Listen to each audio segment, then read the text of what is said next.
Bienvenidos a Santos Pecadores Podcast, el programa que trae a la mesa los temas que a ti te interesan. Aquí conversamos de la vida, compartimos anécdotas y experiencias, sin pautas ni censuras. Nos encanta hablar, nos encanta compartir historias, porque al final del día compartimos la vida misma. Sintonízate, relájate y prepárate para sumergirte en las ondas de Santos Pecadores Podcast. El viaje sónico ya comienza. Conduce Sergio Aguilera.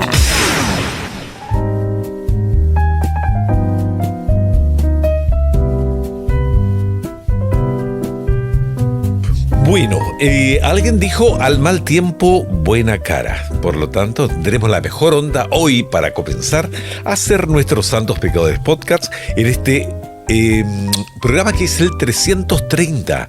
Y estamos hoy con Rodrigo Sánchez. Ya le saludamos.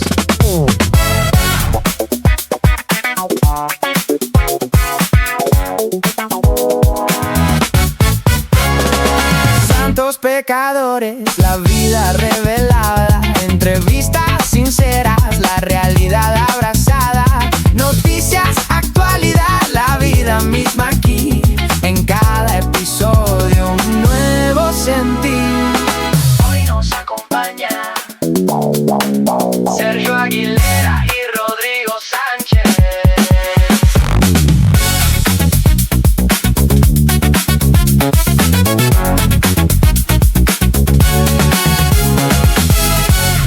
Bueno, vamos a saludar entonces a mi querido pecador de hoy día, que a mí me encanta porque yo soy como un fan, soy un fan Sánchez, fan Sánchez. Claro, calcetinero. Soy de tu team, soy team Rodrigo Sánchez. Claro, sí. ¿Cómo estás, Rodriguito? Gusto saludarte. Hola, Sergio. La verdad que un poco cansado. Ha sido duro el trabajo de esta semana. Estamos trabajando con Daniel estoy haciendo el matinal, entonces entro a las 7. Y salgo a las 2 con el primer turno de la radio en medio de esta complicada semana.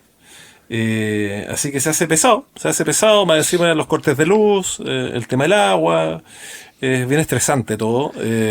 Pero, como tú decías, mal tiempo, buena cara.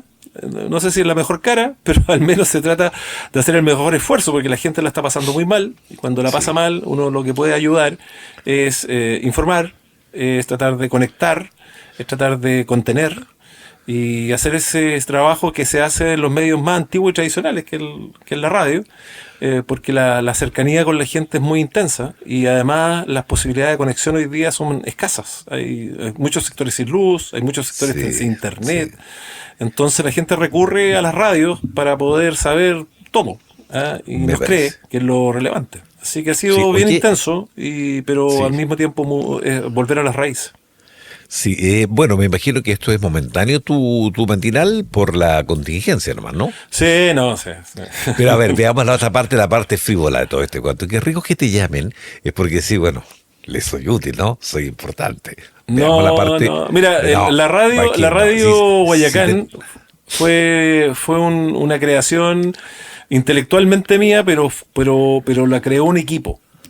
Sí, y ese equipo de personas es la misma que está trabajando hoy día. Entonces nos reíamos porque llevamos muchos años trabajando juntos, nos conocemos muy bien, hay un aprecio profesional muy grande por el equipo que trabaja.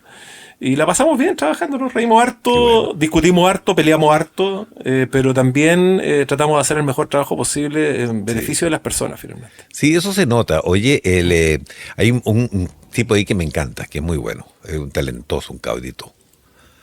Para los miércoles de la tarde. No sé si ya bueno, da lo mismo. Ya. Oye. Está hablando del mismo por si acaso, para que no le quede duda a nadie. Bueno, nuestro podcast ya comenzamos. Oye, a través también de Radio Ruta Norte, que le enviamos un saludo grande a toda la gente de las diferentes comunas a través de la radio también. Mi querido que las comunas Rodrigo, que la están pasando muy mal, además. Sí, oye, estaba mirando. O sea, a ver, vamos a desenmascarar un poco todo este cuento, a desenredar esta madeja, porque, a ver, digo esto, querido Rodrigo, porque las redes sociales muestran un montón de cosas Que, por cierto, no estoy dudando que sean ciertas, ¿no? Pero que lamentable a la gente que le toca sufrir las inclemencias de este temporal que ha habido, todo esto en los últimos 4 o 5 días o 6 días, ya no sé cuántos van, y ha sido catastrófico. Entonces, pero hay una cuestión que me tabla de raya para la suma, que me queda que aquí como que faltó algo o alguien que liderara esta cuestión, esta catástrofe, esta emergencia que fue declarada hace pocos días, hace pocas horas, y que ni siquiera la alcaldesa sabía que el gobierno había decretado estado de emergencia para la región de Coquimbo. Hay una descoordinación, a mi parecer, ¿no? Mira, yo no sé si llamarlo descoordinación. Yo creo que hay líderes, hubo 15 líderes muy relevantes en la zona, que fueron los alcaldes. Algún alcalde nos dijo en algún momento, fuimos la carne cañón, nos tiraron al frente sin recursos y con la promesa de ayuda que no llegó. Algo de cierto hay algo en eso. Ahora yo haría una distinción, yo creo que hay que destacar y hay que valorar y hay que aplaudir el tremendo esfuerzo de bomberos, el tremendo esfuerzo de carabineros. Sí. También algo el ejército, eran muchos menos, eran por ejemplo 25 que se fueron a Illapel, 15, pero también fueron parte de este esfuerzo.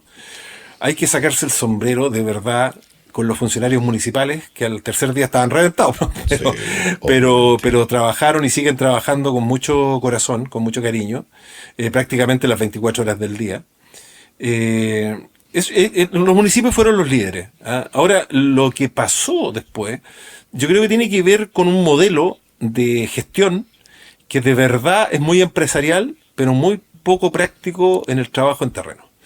Lo que existía antiguamente era un sistema a lo mejor un poco más despelotado, si uno quiere llamarlo así, donde la Subsecretaría de Desarrollo Regional, que tiene una bolsa de plata muy grande, y que tiene que ver con los municipios y con los gobiernos regionales, atendía directamente los requerimientos del municipio mediante el levantamiento de una hoja bastante sencilla donde se solicitaba plata para maquinaria, para víveres, etcétera.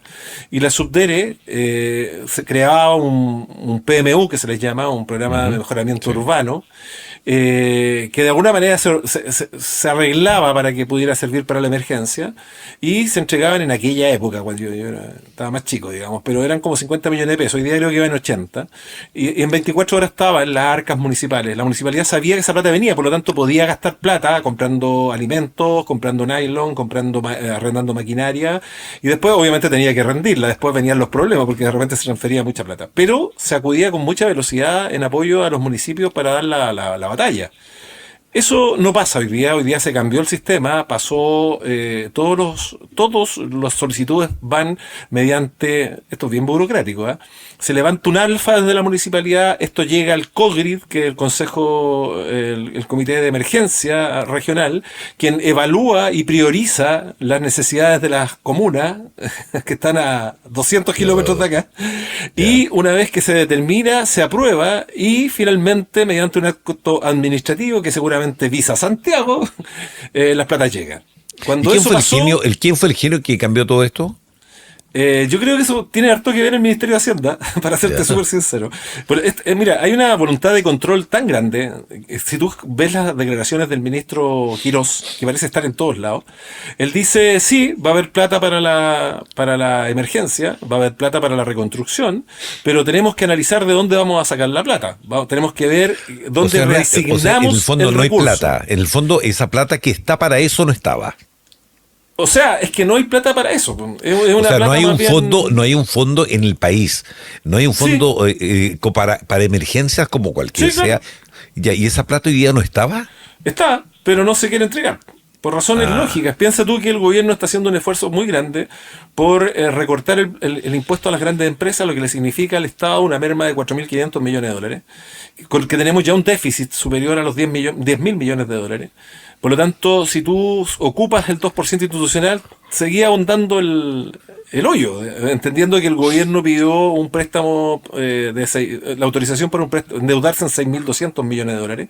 Entonces, una danza de millones que por una parte el Estado requiere recursos y tienes un gobierno que lo que hace es vaciar las arcas del Estado. Entonces, se puede generar un problema de marca mayor está muy en la cornisa, creo yo, el gobierno, porque Chile es un país de emergencias. Sí, Chile es un claro. país de resiliencia. Y además es un país acostumbrado a tener un Estado que te protege en los momentos más complejos. Uno está dispuesto a sacar la bandera chilena en medio del barro, a acompañar al vecino, pero está esperando también que llegue el Estado en algún momento con algún tipo de ayuda, con algún tipo de esfuerzo y entre todos nos levantamos. Eso ha sido la tradición en los últimos 30 años. El problema es que hoy día no se quiere, porque no se puede gastar grandes volúmenes de recursos. Entonces estamos en una Está bien, situación sí. de espera. Sí, está bien, Rodrigo, pero cuando hay una emergencia del tipo que ha habido acá, que me imagino que el gobierno regional o el delegado presidencial tendrá línea directa, me imagino con el ministro, no sé si con el presidente, para decir, oiga, jefe, mire, lo que está pasando acá, necesitamos ayuda. Y esa ayuda, a ver, es como cuando tenemos nuestro presupuesto medio alicaído, pero hay una emergencia, tenés que inventarla, po. No sé, después arregláis el problema mañana, pero hoy día Sí. la gente necesita que, a ver, dónde albergarla, cómo comer, hay niños, abuelos, en fin, es complicado. Yo Sí, creo pero que- eso era la lógica tradicional. En la lógica actual, primero se evalúa si hay recursos, se ve qué cosas se puede dejar de hacer para finalmente hacer un traspaso de recursos porque no se quiere gastar más. Es como una empresa, exactamente Sí, está igual que bien. una empresa, pero el Estado no es una empresa. El Estado No es está una hecho empresa. para responder a los requerimientos de la gente. Y si hay Exactamente. que buscar más plata, bueno, lo hacían los antiguos griegos, los que más tenían más se ponían, porque la lógica era que nos tenía que ir bien a todos y había que echar a andar el sistema productivo. Eso no funciona hoy día en la práctica.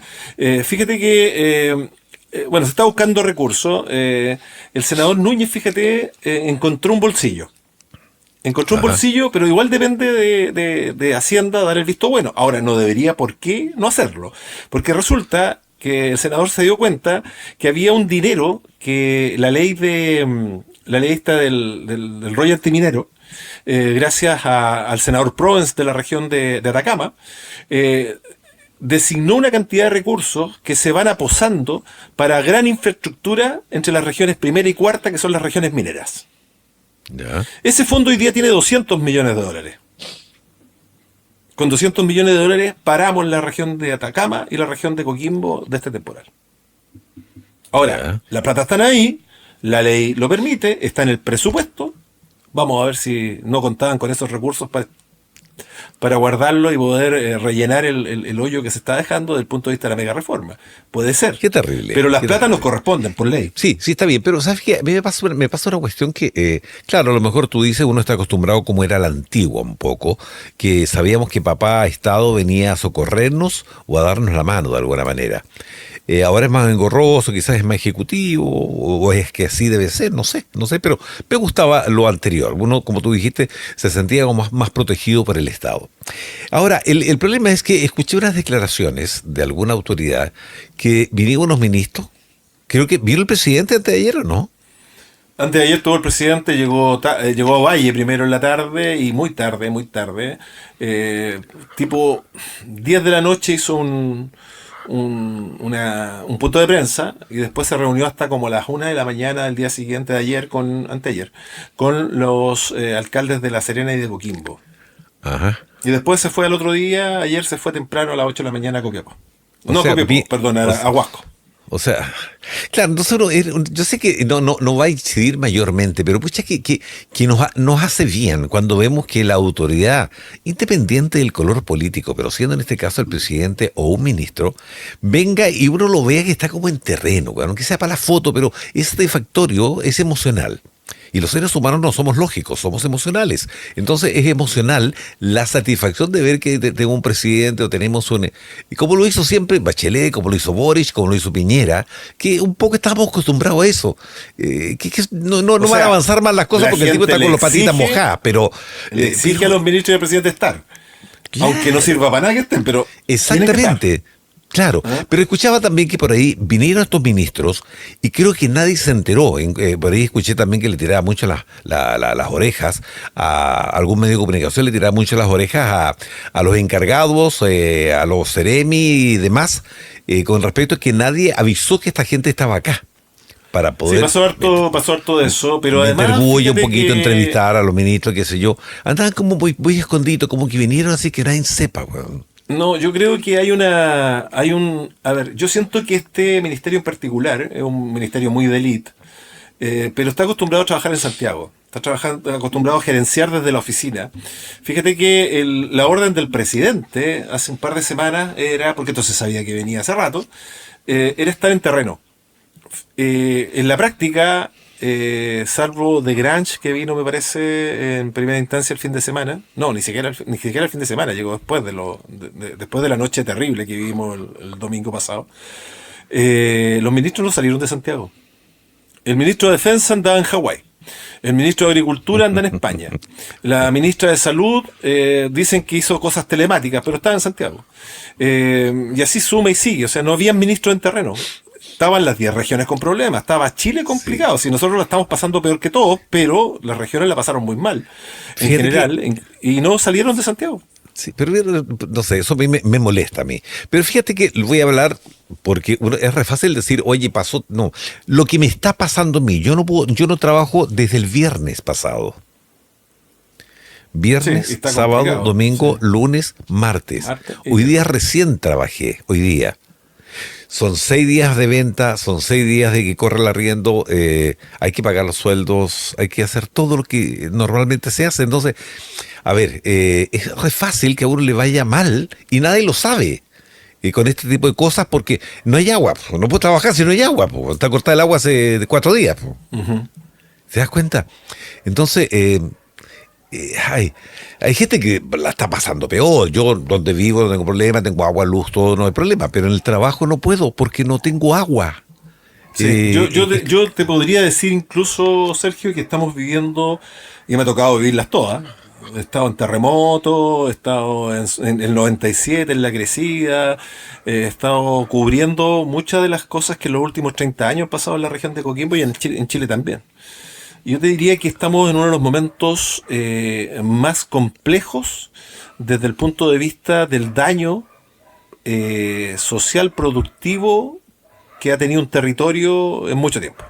Sí. Esto te lo planteo porque tenemos la infraestructura vial en muy malas condiciones, pero muy malas condiciones. Y no estamos hablando de pasar una máquina, no estamos hablando de emparejar el terreno, no, estamos hablando de hacer obras de ingeniería que permitan reconstruir caminos tan relevantes como la ruta que une Serena a Vicuña, que une Serena con Ovalle, la ruta 5 en el sector norte, la ruta que une Los Vilos con, Tongoy y Guanaqueros, sectores que unen una cantidad muy relevante de valles del interior de la región que no requieren una máquina y aplanar el terreno. No, requieren obras de ingeniería para poder implementar un soporte que permita luego tirar la carpeta encima. O sea, estamos hablando de reconstruir la conectividad de la región en prácticamente todos los caminos relevantes de nuestro territorio en un tiempo que probablemente dure un año. Eso para partir, ¿ah? Y con todo lo que ello implica. Tenemos una complicación muy grande con los APR, con los sistemas de agua potable rural, muchos de ellos destruidos por las bajadas de las quebradas. Nosotros tenemos prácticamente entre 1.400, me parece que son 1.400 localidades en la región de Coquimbo.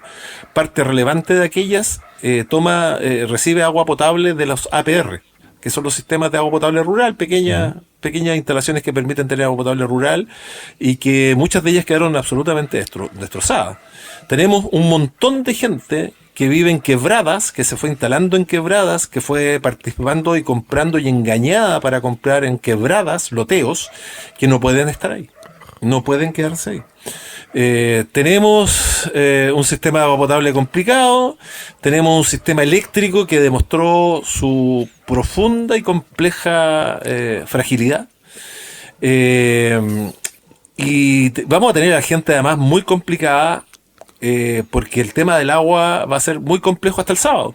Porque yo sacaba la cuenta, si te llenan una de estas bombonas de agua de 2.000 litros y cada persona va y saca 40, 50 litros, te alcanza para 40 personas. Sí. 40 personas y tú tienes 2 de estas bombonas por villa, donde viven, no sé, vivirán 2.000 personas. por lo tanto no alcanza el agua. Y que pase el camión y vuelva a llenar, va a durar una hora y así, y en algún momento esto, si se larga, va a ser una verdadera batalla por el agua. Entonces dicen que el sábado llegue el agua a todos. Sí, en el mejor de los casos. Pero claro, uno dice, claro, que uno, el que no está sufriendo nada de eso, dice, sí, claro, que lata están sin agua. ¿Vos sabés lo que significa para una familia con 3, 4 niños chicos? Estar sin agua, la cuestión higiénica. Bueno, estamos en alerta ambiental también, o sea, perdón, sanitaria. Es una cuestión espantosa, o sea, lo que están pasando esas familias, hay que vivirlo para entenderlo. Yo no lo he vivido, pero sí lo entiendo, pero lo veo un poquito más de cerca que quizás la autoridad, digamos. Ahora, tengo una consulta. Esta cuestión, de alguna forma, se ha politizado un poco, ¿no? ¿Todo es política?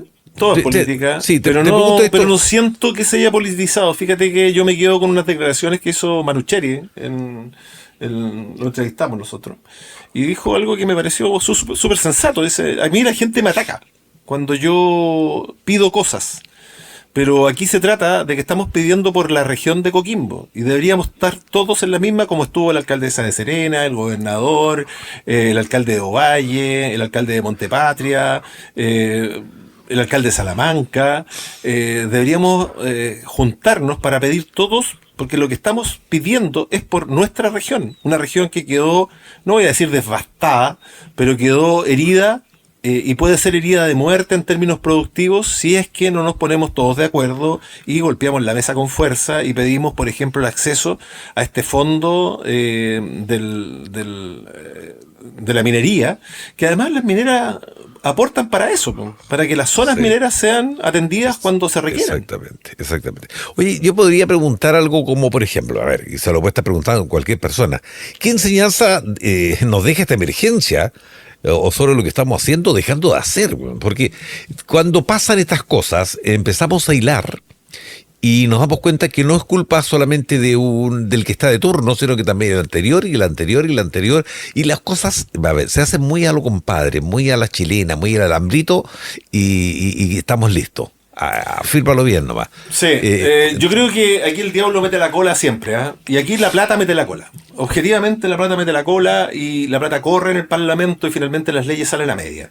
Por ejemplo, te voy a poner un ejemplo súper sencillo. El Senapred fue una necesidad, una institucionalidad que se preocupara de la emergencia, porque Chile tiene montones de emergencias.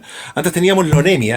La ONEMI partió siendo un funcionario designado a dedo por el intendente de turno, que no tenía ninguna formación en emergencia, pero alguien tenía que hacerse cargo de la ONEMI. Me acuerdo Pérez, no me acuerdo el apellido, me acuerdo el apodo, pero era Pérez el apellido, que aprendió, por supuesto, estuvo mucho tiempo ahí, pero ese era el nivel de preocupación de Chile por sus emergencias, digamos. Claro, pasaron tantas cosas, tuvo el terremoto, los maremotos, etcétera, que dijeron, el mundo político dijo, no, tenemos que armar una cosa de verdad, digamos. El problema es que, por ejemplo, cuando hubo que discutir la ley, muchos dijeron, oye, pero esto nos va a afectar los negocios, pues. Acuérdate que hay parlamentarios que representan al mundo de la construcción, otros que representan al mundo de la minería, etcétera, etcétera. Y dijeron, oye, no puede ser el Senapred, el organismo encargado de la seguridad, quien defina dónde o no se construye o no se construye.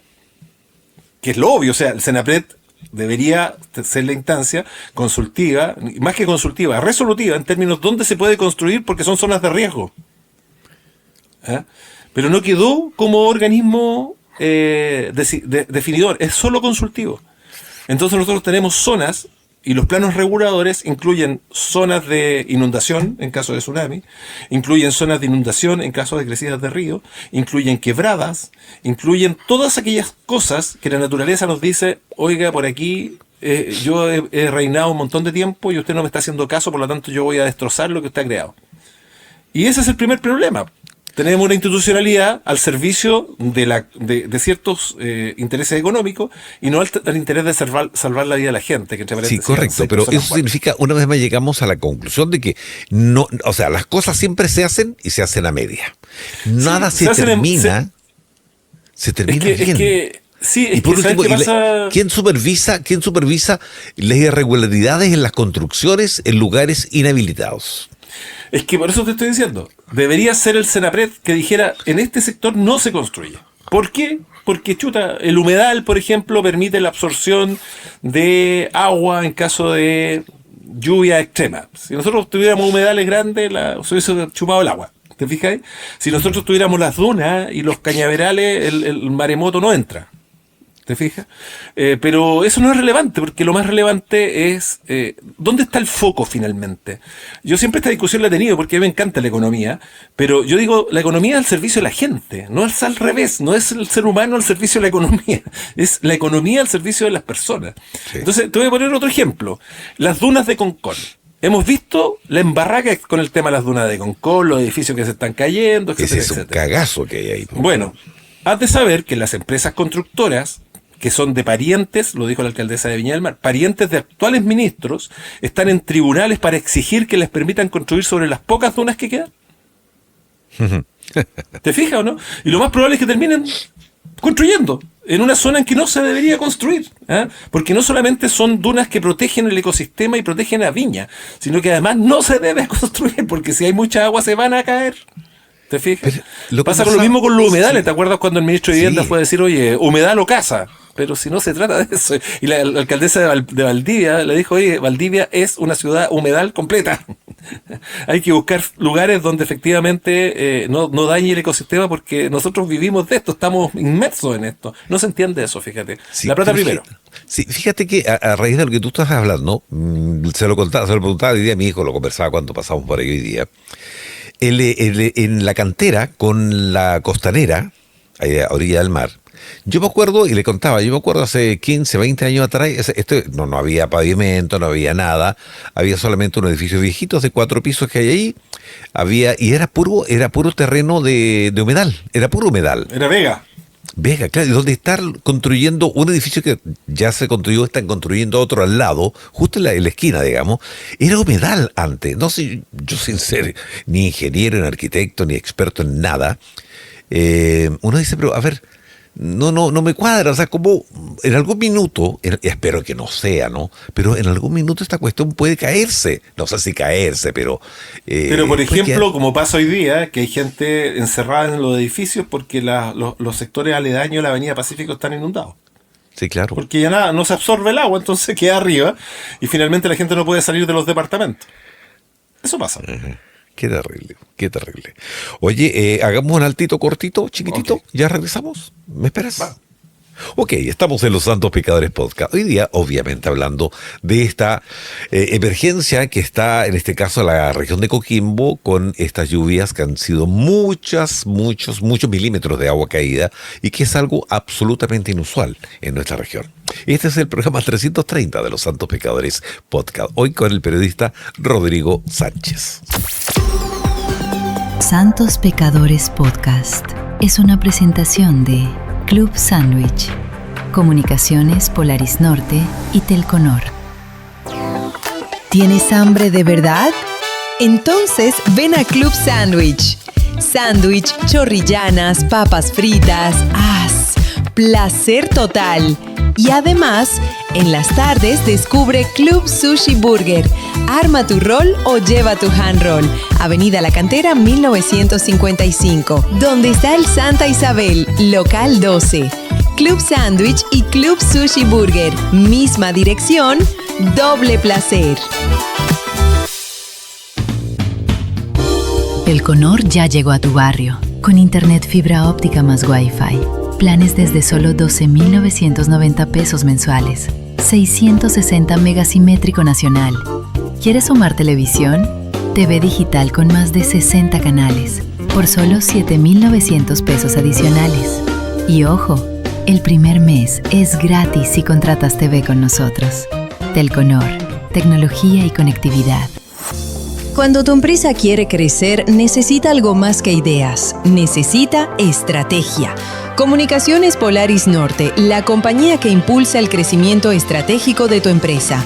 Juntos, fortalecemos tu imagen, tu mensaje y el sentido de tu emprendimiento. Comunicaciones Polaris Norte. Encuéntranos en polarisnorte.cl.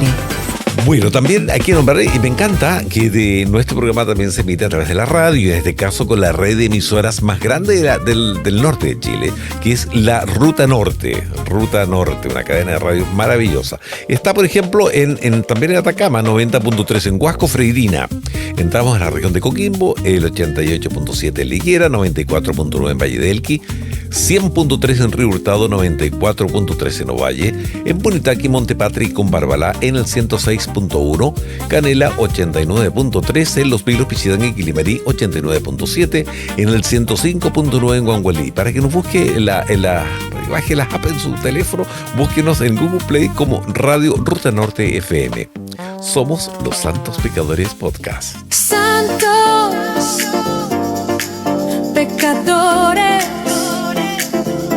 la vida revelada, entrevistas sinceras, la realidad abrazada, noticias, actualidad, la vida misma aquí, en cada episodio un nuevo sentir. Mi querido Rodrigo, sigamos entonces los minutitos que nos quedan conversando. Oye, bueno, vino el presidente. Más allá de haber llegado a una a deshora, digamos, porque a mí no me interesa que el presidente, me interesa que el presidente vea la catástrofe, no a las 10 de la noche, pero bueno. ¿Qué sacamos en provecho de esto, de la llegada o la venida por algunas horas del presidente? Resumiendo en una sola frase, la voluntad expresada del presidente de traspasar los recursos y el apoyo necesario del Estado para poder reconstruir la región de Coquimbo. Ya, eso es la voluntad. Vino por unas horas a decir eso, nada más. A ver, vino más que eso, en realidad. Voy a ser un poquito irónico, porque a lo mejor finalmente llega la ayuda y estamos todos contentos. Pero en principio, lo que hizo el presidente Kast, yo estaba tomando nota del punto de prensa, y la primera intervención larga fue para agradecer a todo el mundo. Agradeció a Carabineros, agradeció a los bomberos, obviamente, agradeció a la Fuerza Aérea, a la Armada, a todas las Fuerzas Armadas, a todas. Okay. Agradeció a los funcionarios, obviamente, al gobernador, al delegado, y así. Fue una perorata muy, muy larga de agradecimiento, cuando todos estábamos esperando, bueno, ¿qué vamos a hacer, digamos, en la práctica? Después vino una cantidad importante de frases generales, en términos de el Estado no lo va a abandonar, muy el estilo del presidente, así el presidente no dice mucho, te tira frases como globales. Y después de eso se le hicieron un par de preguntas que tampoco tuvieron mucha respuesta. Mira, habían tres cosas que uno debería saber con la llegada del presidente a esta altura y con los ministros. La primera era cuáles son los planes básicos. ¿Te acuerdas tú que cuando hay una situación de este tipo, bueno, el presidente viene y dice, vamos a abrir, qué sé yo, una tarjeta de reconstrucción para aquella gente que necesita reconstruir o sacar el agua de las casas? Vamos a, no sé, vamos a entregar una cantidad de recursos para que la gente se pueda comprar ropa. ¿Te acuerdas qué ha pasado en otra emergencia? Bueno, nada de eso pasó. Sí. Nada de eso pasó. Por lo tanto, no hubo ninguna programación, tampoco una evaluación de lo sucedido, tampoco. Y después hubo una reunión larga con los alcaldes de Serena y de Coquimbo, una reunión muy larga. Yo no sé si llegaron a algún compromiso. La verdad es que yo conversé con Manucheri y dijo que un poco lo mismo, digamos que lo importante era conocer la voluntad del presidente de que finalmente llegara la ayuda. Cuando uno escucha finalmente al ministro de Hacienda decir, sí, efectivamente la ayuda va a llegar, pero tenemos que ver de dónde vamos a sacar la plata y qué vamos a reasignar, eso significa sabanitas cortas, pues, pongo plata acá, pero te saco acá. Y porque esto tiene un costo y bla, bla, bla. Entonces tú dices, bueno, la decisión, la voluntad está, la orden está, pero en la lógica del ministro de Hacienda. Claro. Lo cual significa que algo vamos a tener que posponer. Y lo más triste de lo del ministro de Hacienda que dice, bueno, eso lo veremos en los próximos días. El problema es que el tema de hoy día, la emergencia es hoy día. Sí, cuando hay emergencia ya. Claro, y lo otro que me dolió mucho fue que, bueno, los alcaldes se quejaron mucho de estar muy solos mucho tiempo, y el presidente dice, llegamos a tiempo. No llegaron a tiempo. Llegaron cuando ya habían muerto 6 personas. Por lo tanto, no se llegó a tiempo. Hoy día sí hay más helicópteros, hoy día puede que estén llegando las cosas, pero la emergencia ya pasó. Fíjate que yo me quedé pensando, las zonas de catástrofe se decretan cuando pasan cosas graves en el país. Pero las tormentas, la ciencia y la tecnología ha permitido preverlas. Nosotros sabíamos una semana antes lo que podía venir. Y mucho antes también, un poquito más. Si hubiésemos tenido la posibilidad de decretar zona de catástrofe antes, un jefe de zona habría tomado el control y se hubiesen acelerado los procesos administrativos y se hubiese contado con el ejército, con todas las condiciones para enfrentar de mejor manera lo complejo que era enfrentar lo que pasó. O sea, yo no te digo que hubiésemos salido mejor, porque las quebradas habrían caído igual. Pero habríamos estado desde el punto de vista de cómo enfrentar la emergencia mucho mejor. Pero no existe ese mecanismo previo. ¿Te fijas? Porque reacciona uno ante terremotos, volcanes, cosas que pasan en el momento y que no son predecibles. Pero este tipo de problemas climáticos sí son predecibles. Entonces sería súper bueno evaluar la posibilidad de generar una, no sé si zona de catástrofe, sino que zona de prevención, ponle tú, donde las condiciones o las capacidades de un jefe de zona fueran las mismas que en una zona de catástrofe, sí, pensando que las condiciones de lluvia que se pueden repetir son más o menos... son bien acorde a lo que los científicos dicen. Yo creo que ahí nos falta una herramienta, fíjate, Sergio. Sí, cuando se llega a la zona de catástrofe ya fue la catástrofe. Sí, antes el caso de los meteorólogos, antes generalmente muy pocazo era lo que le achuntaban, ¿no? Siempre nos reíamos y hay muchas bromas al respecto, pero hoy día no, hoy día es bastante asertivo el pronóstico que ellos dan. Sí, pues, y por eso era más o menos predecible que esta cuestión iba a pasar un poco más, un poco menos, pero iba a pasar. Ahora, lo que se reactivan las quebradas, que los ríos van a subir. Que siempre pasa con 2 gotas de agua que caen. Imagínate ahora que cayeron mucho más que 2. Y la pregunta lo que percibo y me queda dando vuelta, que me encanta, la solidaridad de la gente y cómo entre todos uno sale de las emergencias. Y aquí yo creo que el rol de los medios es como súper importante. Los medios de comunicación, absolutamente. O sea, la cantidad de gente que acudía. Yo te voy a poner el ejemplo de la radio en que yo trabajo, que es Guayacán, solo porque trabajo ahí, pero evidentemente pasaba en todos los medios de comunicación que la gente llamaba a la radio para saber de sus familiares en otra comuna. Como en los antiguos tiempos. O para pedir la llegada de bomberos, o para, no sé, para un montón de cosas que sentían que no había nadie más que los podía ayudar, o nadie más que los estaba escuchando. Nosotros, Marcela tuvo una sintonía muy fina con la gente en algunos momentos. Logramos algunas cosas en el momento, porque afortunadamente, como no somos muchos tampoco, las municipalidades y los lugares de toma de decisiones nos estaban escuchando. Entonces éramos capaces de transmitir. Por ejemplo, había un caballero que se había quedado atrapado en el río Elqui en un momento porque había ido a buscar su familia. Nos avisaron nosotros. Justo en ese momento estábamos entrevistando al coronel de Carabineros. Él se enteró en ese momento, mandó los equipos y sacaron al caballero. Son cosas que los medios de comunicación, especialmente la radio, yo diría que especialmente la radio porque es muy instantánea, permite. Sí, estoy de acuerdo contigo. Oye, ya como para terminar esta conversa, que un poco puede ser informativa para que toda la gente entienda esto que está pasando y que puede pasar en unos días más, ojalá que no. ¿Qué aprendimos de toda esta emergencia? ¿Y qué temas se deberían seguir hablando, por supuesto, cuando pase esto de la lluvia? Y creo que siempre es bueno recordar que este tipo de cosas no se deben olvidar. Y ahora en el espacio una conversación posterior para saber quién se cayó, quién no cooperó, quién lo hizo bien, quién lo hizo mal, ¿no? Mira, yo creo que aprendimos mucho hoy día, pero se nos va a olvidar mañana. Por razones, lo que te digo yo, o sea, finalmente por el tema del interés, el interés económico, porque cuando hay todo un mecanismo de prevención que debe encabezar Senapred y que incluye, entre otras cosas, operativos de prevención como estos para desalojar la avenida del mar en caso de tsunami, por ejemplo, que se hacen estas operaciones grandotas donde la gente se mueve. Hay otros también para prevenir bajadas de quebradas, fíjate. Y yo decía en la mañana, yo no conozco, y la gente me dijo, no, si se hizo una en el valle. Ok, pero hay 1.400 quebradas en la región. O sea, eso debería haberse hecho 2 veces ya, previamente, pero ahí tú empiezas a chocar con intereses. Oye, no podía hacer esto porque la gente se va a asustar, los terrenos que yo estoy vendiendo incluyen la quebrada, entonces no los puedo vender.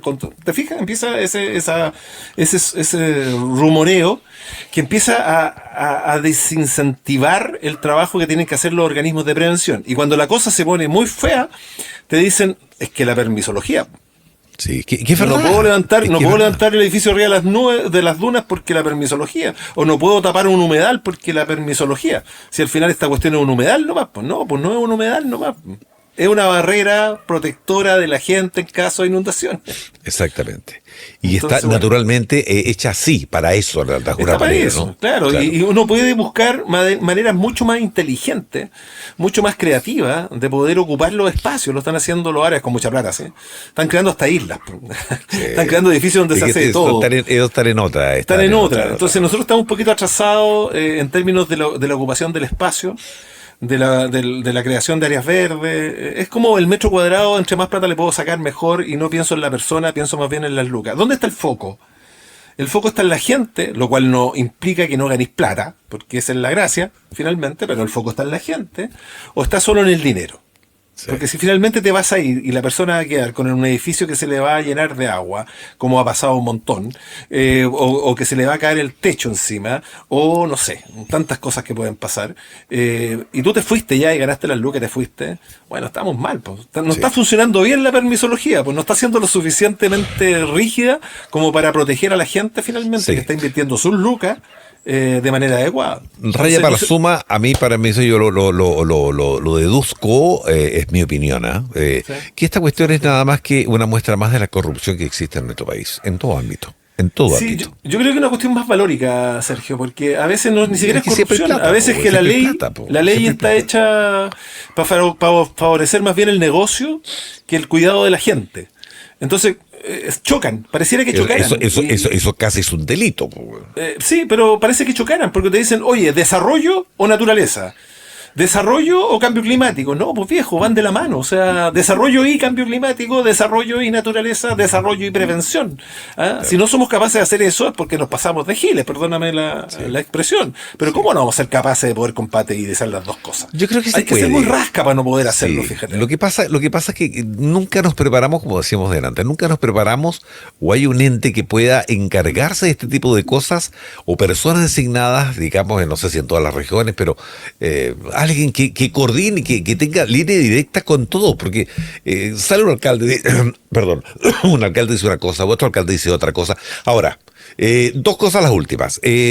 ¿Buena nota se sacan los alcaldes hasta ahora? ¿O hay mucho pintamono? No, pregunto. Porque tú has estado más en...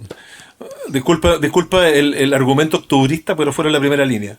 Los alcaldes perfecto. No durmieron, se mojaron, sacaron gente, coordinaron su equipo, recibieron las demandas, y como dijo el alcalde de Montepatria, Cristian Herrera, dijo, fuimos la carne cañón. Nos tiraron a la pelea sin recursos y confiando, dijeron plenamente en nosotros, sin darnos apoyo en unos momentos más complejos. No, es duro. Y lo otro, que yo no sé a quién le vaya a corresponder, no sé si a la Gobernación Marítima, pero los que aquí en la playa hay una cantidad de mugre que ha traído el mar, palos, zapatillas, botellas, mucha varilla, mucha rama. Oye, poco para el 97. En el 97 fueron 2,5 metros de pared. Sí. Sí, no, pero lo que yo digo, ¿cómo la sacamos para que no vuelva el mar a llevársela y contamine más? Las municipalidades van a hacer esa pega, te lo puedo asegurar. Las municipalidades van a hacer la limpieza de las playas, lo hicieron la vez anterior, que fue mucho más complejo. Ahora, lo que requiere la municipalidad es que le pongan plata, porque ¿de dónde sacan plata? O sea, me decía, por ejemplo, un alcalde, oye, yo me he gastado 200 millones de pesos extra por solo el crecimiento del valor de la benzina, por ejemplo. Entonces, ¿de dónde saco más plata si me están recortando por todos lados y tengo que hacerme cargo de esto? Y yo no tengo ningún problema en hacerme cargo de esto, decía el alcalde, pero pásenme los recursos para poder hacerlo, digamos. La Municipalidad de Serena, la Municipalidad de Coquimbo, que se han gastado un montón de plata en estas situaciones, salvando hasta las mascotas, requieren plata, primero de este 2% del gobierno regional, que son 2.000 millones de pesos, que para los efectos de lo que pasó es poquita plata, pero bueno, es un principio, y después directamente que el ministro haga la suma y las restas y entregue recursos para cosas como esa, por ejemplo. Sí, Oye, me como parece. última cosa, sí que te quería comentar, mira, se habló siempre, y uno decía, no, ¿cómo tanto? 175, me acuerdo, milímetros en la parte alta de las estimaciones de La Serena, 250 en Coquimbo. Al final, el Romeral en La Serena marcó 212 y Coquimbo 182. Que pasó el domingo, el 19 de julio marcó la diferencia. De Serena se lo llovió todo. Pero en los dos, en la conurbación cayeron 200 milímetros. 200 milímetros, son 3 años de lluvia. Es lo que te iba a decir. Es lo que te iba a decir. Absolutamente. En Andacollo cayeron 264 milímetros. 1, 2, 3, 4, 5, 6 días. Y donde aparece el mayor número, déjame echar una mirada, solo como anécdota, en el Palqui, también en Montepatria. 267 milímetros y además estaba nevando. Chuta. El problema es que no se está preparado para eso. Ese es el problema. No, claro. O sea, uno puede... Mira, los alcaldes también lo decían, decían, mira, los caminos se van a cortar. Las bajadas las quebradas van a caer. Ahora, en las grandes quebradas, como por ejemplo Lambert, la quebrada que siempre inunda Islón, no me acuerdo cuál exactamente, hay que hacer lagunas de contención. Hay que hacerlas. Sabemos que son demasiado grandes, demasiado importantes, demasiado el daño que hacen. En una quebrada de Vicuña se instalaron 6 lagunas, porque las quebradas, lo que tú vas haciendo, como se hizo en Santiago, en la quebrada de Macul, es instalar grandes piscinas que van conteniendo el agua, conteniendo el agua, y evitan que si finalmente llega el agua, llegue un torrente de agua y te destroce todo a su paso, sino que más bien es lento esto. Bueno, hay que invertir en eso, hay que preparar las quebradas más importantes, no te digo que todas, porque es imposible, son demasiadas, pero sí aquellas que causan más daño a las personas y a la infraestructura. ¿Se fija? Y hay que invertir plata. Es una forma de empezar a prepararse. Bueno, tenemos tantas posibilidades que nos pasen cosas, que maremotos. Sí, claro, pero así como... Pero las quebradas es una cosa que tú puedes prepararte. Sí, pero así como todos sabemos que estamos propensos a que en cualquier minuto en este país nos pasen muchas catástrofes, ojalá que no, pero sí es, preparémonos, mantengámonos en alerta de alguna forma, previniendo lo que pueda pasar, o teniendo las herramientas para poder ejecutar el salvataje de una comuna, de una región o de un país en caso de ser necesario. Por allí va. Sí, en una situación que nosotros en este momento estamos, la región, insisto, hay muchas localidades aisladas, muchas localidades aisladas con gente que no sabemos cómo está. Tenemos muchos caminos cortados, algunos definitivamente con necesidades muy grandes desde el punto de vista de la obra de ingeniería y de los recursos. Necesitamos rearmar la región. Hoy día es como un rompecabezas que tú separas. Sí. Hay que volverlo a juntar. Así estamos, lamentablemente. Estamos metidos en el tema del agua, estamos metidos en el tema de la situación de la conurbación, que son temas más bien pasajeros, que Dios quiera que ya el sábado esto esté solucionado y la electricidad también, etcétera, etcétera. Pero somos frágiles, somos muy frágiles, más frágiles de lo que nosotros pensábamos, fíjate. Es verdad. Mi querido Rodrigo Sánchez, periodista, te agradezco que haya estado con nosotros hoy día conversando, porque creo que es importante que la gente mientras más información haya de esta cuestión que estamos pasando tan desagradable, es mucho más fácil también ser llevadera, entendernos, comunicarnos, empatizar con el otro. Por allí yo creo que, por eso este programa creo que me gustó hoy día por aquello. Sí, es un programa bien especial. De esos que no nos gustaría mucho hacer, sí, pero claro, de los que tú, como tú bien dices, hay que sacar lecciones. Si nos vuelve a pasar en otra situación similar este año, que es lo más probable, nos ganamos un diploma, ¿no? Sí. Nos ganamos un diploma. Sí, claro. Mi querido Rodrigo, te mando un abrazo grande. Felicitaciones por el trabajo que has hecho comunicacionalmente, apoyando y coordinando entre vecinos de alguna manera a través del medio tan maravilloso que es la radio. Así que bien por eso.